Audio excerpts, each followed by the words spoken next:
রংপুরের কাউনিয়া উপজেলার উত্তরপাড়া ধর্মেশ্বর গ্রামে ৪ বছরের শিশু দোলামণির মৃত্যুর যে ঘটনা ঘটেছিল, সেই ঘটনায় অভিযুক্ত আসামির ফাঁসির দাবিতে বিক্ষোভ সমাবেশ করেছে এলাকাবাসী ও পরিবারের স্বজনরা। তাদের একটাই দাবি, দ্রুত বিচার কার্য নিশ্চিত করতে হবে এবং অভিযুক্ত সকল আসামির ফাঁসি নিশ্চিত করতে হবে।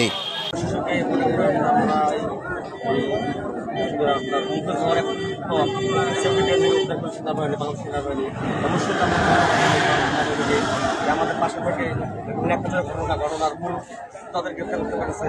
আমরা চাই এ ধরনের ঘটনার জন্য পুনরাবৃত্তি না ঘটে। সেই সাথে যারা এই ঘটনার মামুন নুরুল সহ যারা জড়িত আছে তাদের সেই সাথে আমরা এলাকাবাসী দাবি একটাই, এমন শাস্তি এদের দেওয়া হোক যেটা পরবর্তীতে এ ধরনের কোনো পুনরাবৃত্তি ঘটনা না ঘটে। আমাদের এলাকাবাসী এটাই দাবি।